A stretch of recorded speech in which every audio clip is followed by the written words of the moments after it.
Welcome once again to Lehto's Law. Here's Steve Lehto. In a follow-up to one of my favorite stories, things I talk about a lot, Herb and Roy were the first two people to pass this along to me, but they finally busted someone for those goofy, hi, this is the IRS and you're going to jail phone calls, or this is the FBI, you're going to jail.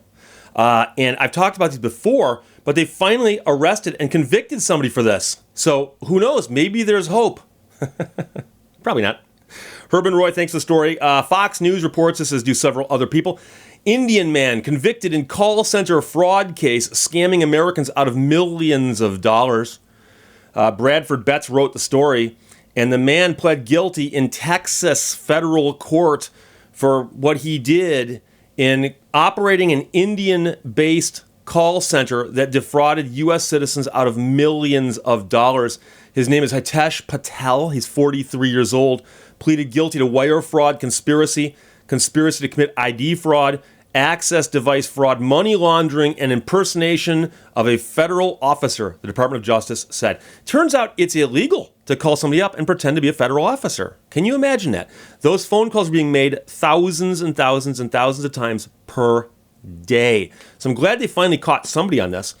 Assistant Attorney General Brian Benskowski said that Patel played a prominent role in this massive India-based fraud scheme that bilked vulnerable Americans out of millions of dollars. His sentencing is scheduled for April, and he faces up to 20 years in prison for the wire fraud conspiracy and 5 years for the conspiracy charge. And both of those also carry the possibility of fines of up to $250,000. But of course, he bilked people out of millions of dollars. So, I wonder if there's a possibility of a restitution there too. According to things he said as part of his plea deal, he operated a complex scheme with help from co-conspirators in both the U.S. and India. He had call centers in Ahmedabad, India, and his employees would impersonate officials from the IRS and immigration to defraud victims across the U.S. Victims were threatened with arrest, imprisonment, fines, or deportation if they did not pay alleged money owed to the government.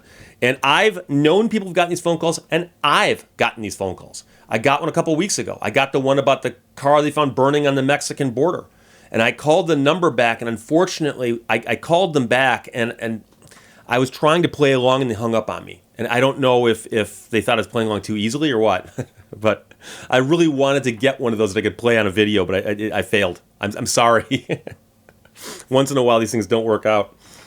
Those who fell victim to the scammers were instructed on how to provide payment, and the call centers would then turn to a network of U.S.-based runners who would liquidate and launder fraudulently obtained funds. Basically, they tell you to go buy gift cards, and they'd tell you to buy gift cards or something else, and pass it along to somebody who would then cash them in and pass the money back. Patel admitted to operating and funding several India-based call centers from which these elaborate schemes were perpetrated. And now here's the interesting part. Patel had been arrested in India back in 2016, but he bribed local officials and got away.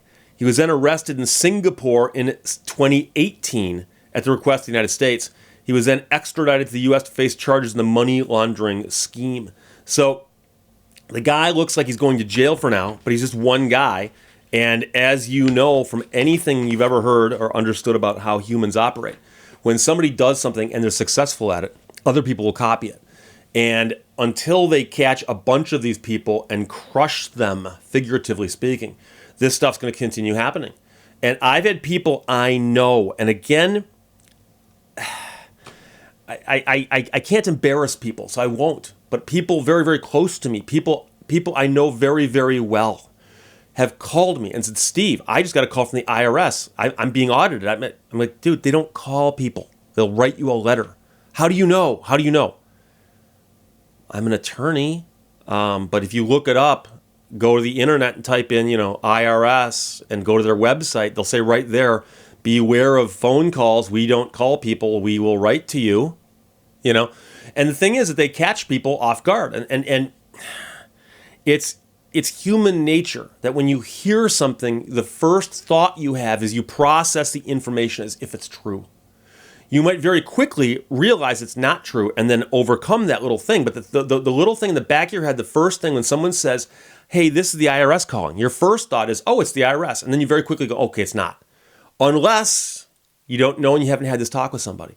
So that's the weird part about this. But again, I know people who've lost money on fake loan scams. I know people who've been fooled by this is the IRS calling. And I know people have been fooled by this is your grandchild and I'm stuck overseas and I need help. And I don't want to call my parents because I'll get in trouble. And I lost my passport. I just need a couple $100. And these are all the same kinds of scams, okay? Now, the ones claiming to be the IRS or immigration control, things like that, those are obviously more nefarious because they have a threat, presumably, of some sort of legal action behind them that'll scare somebody into doing something, I suppose. But, like I said, it's good they caught this guy. It's good he's going to prison, okay? And the bigger problem, though, of course, is they could never identify all of his victims. They never could. And most people who got scammed like that, some of them might not have even realized yet that they've been scammed. And the ones who do realize they've been scammed are probably too embarrassed to admit it. And on the other hand, they may not have been scammed by this guy. They may have been scammed by a different guy.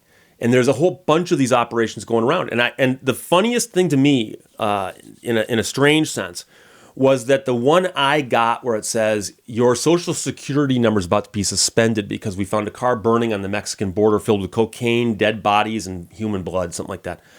And they go, call this number. And I called it and I got somebody. They were using an identifiable number. Like the phone number, now they might change that number on a daily basis or something. I'm not quite sure how that works. But the fact of the matter is that many of the calls you get are on untraceable numbers. When you call them back, it'll immediately go, this number's been disconnected. They're spoofing a fake number. But the call I got was from a real number. At least that day it was a real number. So there's got to be a way to shut this stuff down. And I know they've recently talked about passing laws to put an end to robocallers and stuff like that. I'll believe that when I see it. Because my phone rang 20 or 30 times yesterday, again, with junk phone calls. I'm counting both my desk phone and my cell phone. So they haven't ended yet.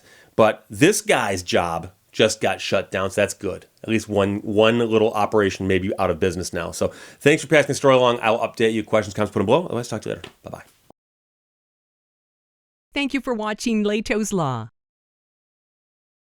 It's a sort of glass half full, glass stops existing in time and space kind of deal.